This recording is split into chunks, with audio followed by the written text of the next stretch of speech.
5 second start.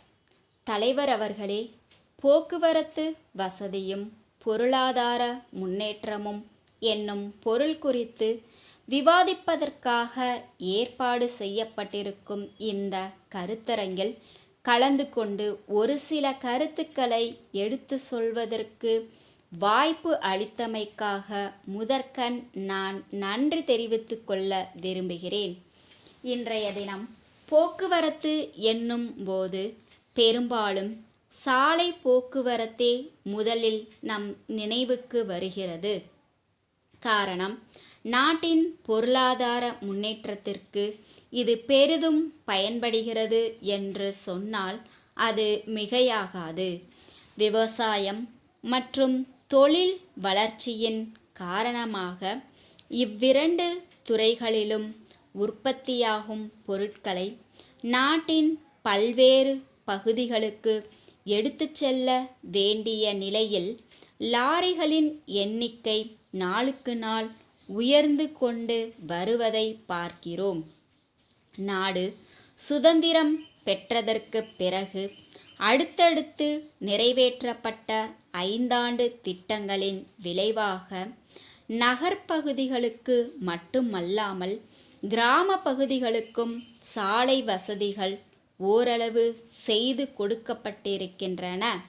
அதன் காரணமாக விவசாயிகள் தங்கள் விளைபொருட்களை லாரிகளின் மூலம் நகரங்களுக்கு விரைவில் எடுத்துச் சென்று விற்க முடிகிறது. மேலும் சர்க்கரை ஆலைகளுக்கு தேவைப்படும் கரும்பை உடனுக்குடன் கொண்டு செல்ல முடிகிறது.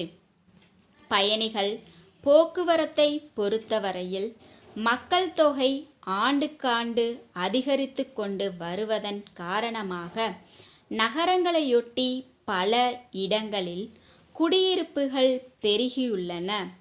அதற்கேற்ற வகையில் தொழிற்சாலைகள், பள்ளிக்கூடங்கள், மருத்துவமனைகள், கடைகள் முதலியவை ஆங்காங்கு ஏற்பட்டுள்ளன. இவற்றின் காரணமாக மக்கள் ஓரிடத்திலிருந்து மற்றோரிடத்திற்கு சென்று வர வேண்டிய நிலை ஏற்படுகிறது. மேலும் கிராம மக்கள் கல்வி வசதி, மருத்துவ வசதி போன்றவற்றை பெறுவதற்காக நகர்ப்புறங்களுக்கு செல்ல வேண்டிய அவசியம் ஏற்படுகிறது.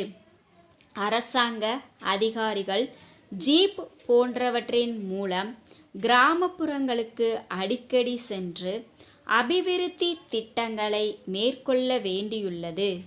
இவ்வாறெல்லாம் சாலை போக்குவரத்து மக்களின் நல்வாழ்வுக்கும் நாட்டின் பொருளாதார வளர்ச்சிக்கும் பெரிதும் பயன்படுகிறது என்று நான் தெரிவித்து கொள்ள விரும்புகிறேன்.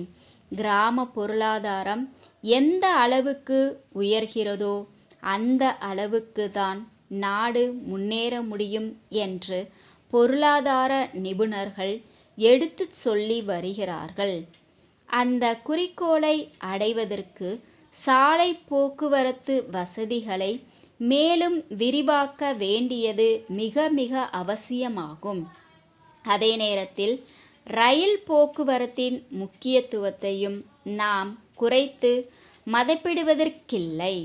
சென்ற சில ஆண்டுகளாகத்தான் சாலை போக்குவரத்து அதிகரித்திருக்கிறதே தவிர முன்பெல்லாம் ரயில் போக்குவரத்தே முக்கிய இடம் பெற்றிருந்தது.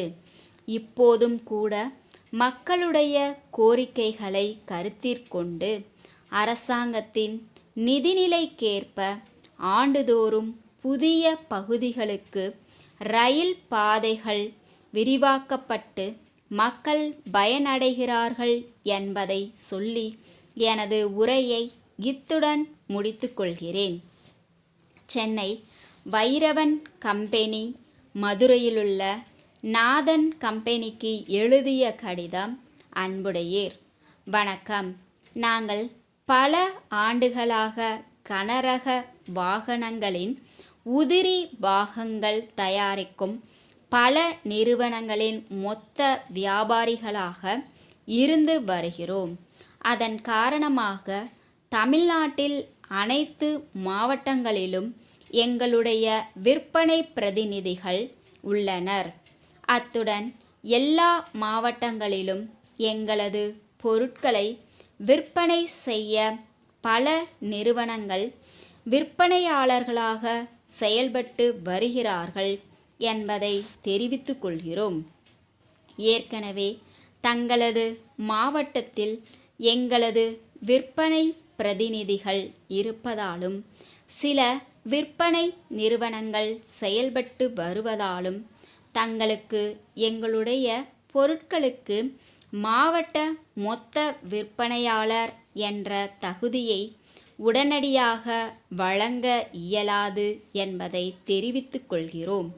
எனினும் தாங்கள் மிகவும் திறமை வாய்ந்த விற்பனையாளர்கள் என்பதை நாங்கள் அறிந்து கொண்ட காரணத்தினால் ஏற்கனவே உள்ள விற்பனையாளர்களுடன் தங்களையும் விற்பனையாளர்களாக நியமிக்க வாய்ப்பு உள்ளது என்பதை தெரிவித்துக் கொள்கிறோம். தங்களது பதிலை வெகு விரைவில் தெரிவிக்குமாறு அன்புடன் கேட்டுக்கொள்கிறோம். தங்கள் நம்பிக்கையுள்ள